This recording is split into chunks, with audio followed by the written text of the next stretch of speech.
This module is on how to help your client provide the best collateral they have to qualify for a loan. In this module, we'll look at collateral from the lender's perspective, which is what we have to do in this whole capital access, is sort of understand where the lender is coming from. We'll look at some of the differences in perspective between conventional lenders and mission-based lenders when it comes to collateral.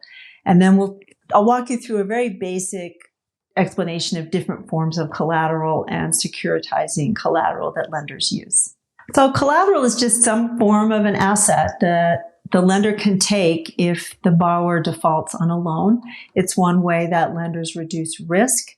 And it also demonstrates to the lender that the borrower has skin in the game, is committed to repaying because they've put some collateral on the line. But the quote at the bottom of this slide I found in an article about collateral, and I love it. It says, "Banks and other lenders do not really want your collateral.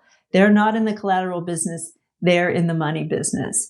And so it's good to keep that in mind, because while lenders take collateral, they really don't want to collect it. It's very difficult for them to collect and liquidate collateral, but it's also why they can be very picky up front about what collateral they take and how they value it. And I think sometimes if you haven't been a lender, you can say, boy, they're being unreasonable about collateral. But the truth is, collateral's tough. It's like a last resort for lenders. And so they do hedge their bets and quite a bit when it comes to taking collateral, and get strict about what they'll take and what they won't take, because they only step in here when they have to, because they really don't want to be doing this. So it's good to understand how the lenders see collateral, and it will help you work more effectively with your clients.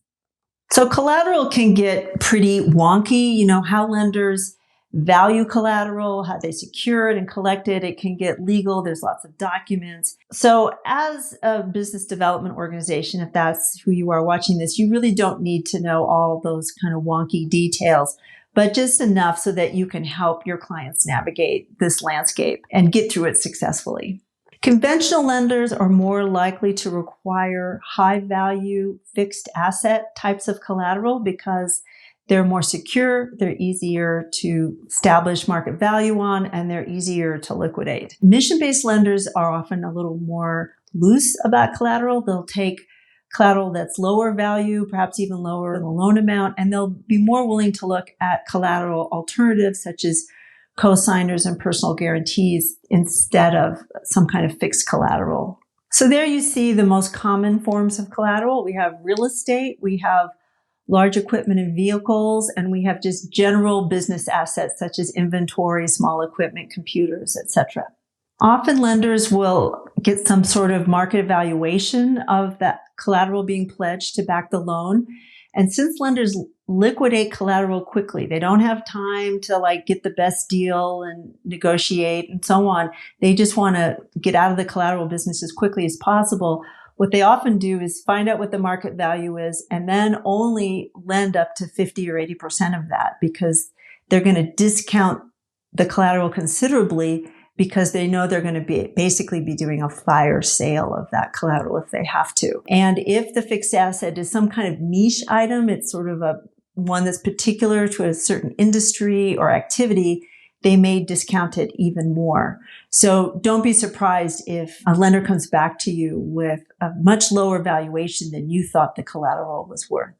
If you're a business development organization, you don't need to know all the details and ins and outs of liens, but it's helpful to know a little bit. So a lien is a legal filing on a property giving the lender legal recourse to an asset. They can go and collect it if they can show that the borrower has defaulted on a loan. And if you want to dig deeper, there's some links there in the graphic to a Nolo Press article, and Investopedia has great information about this as well. A lien also tells the world, the legal world, what priority the lender has. So there's this thing about being in first position versus second position, for example. So if a lender is in first position, that means should the borrower default, the lender in first position gets their money first from the sale of the asset. The lender in second position, after the first position lender is paid off, they get what's left. So often the lender in second position doesn't recover the full amount of their outstanding debt. So as you can imagine, conventional lenders like being in first position. They often don't want to take collateral that has somebody already in first position on it because they don't want to be in second position. Mission-based lenders are much more willing to be in second position. And an example of that is the SBA 504 program that was set up for banks to be in first position on real estate. And then the CDC, the Certified Development Corporation, always takes second position, the riskier position on the collateral. And the cost to secure collateral might be passed on to the borrower. So want to research that with your local lenders and see if there's any associated costs with taking liens that your borrower might have to pay as part of their closing costs. Another type of collateral many lenders take is a personal guarantee. So a personal guarantee is an individual's legal promise to repay credit issued to a business for which they serve as owner, executive, or partner. So what that means is if your client signs a personal guarantee, they'll do their best to repay the loan, but if they can't, they'll pay it out of personal sources, like either income, spouse's income, or maybe even some personal assets. It's a pledge to make good on the loan regardless of what happens to the business. Links are there for you to learn a little bit more about personal guarantees. And usually all the owners of the business that own more than 20% of the business need to pledge a personal guarantee. Now, I've worked with many mission-based lenders who take personal guarantees as standard operating procedure, and I've worked with some that don't. There are some that have the ethic that, people shouldn't have to bankrupt their personal side if their business goes down, especially if they're already low-income family. Another type of collateral lenders take are using cosigners. So a cosigner is a person, such as a parent or family member, who pledges to pay back the loan if the lead borrower cannot. And again, over in the graphic, there's a link to the Consumer Financial Protection Bureau site that talks about cosigning a loan. The cosigner's income and credit score are often included as part of the analysis, the underwriting analysis for the loan. And the cosigner will be signing closing documents pledging to pay back the loan, thus making him or her liable for repayment. So, of course, this usually needs to be someone who has good credit, some income that's available to help repay, and has a strong personal tie to the borrower. So I hope this module gave you enough information to help your clients meet the collateral requirements of the lenders in your region. And the best way you can know if you've done that, of course, is to get to know those lenders, as I've said many times, and find out what their collateral policies are. And you'll be much better positioned to get your clients up to the bar so that that's not a problem in their access to capital.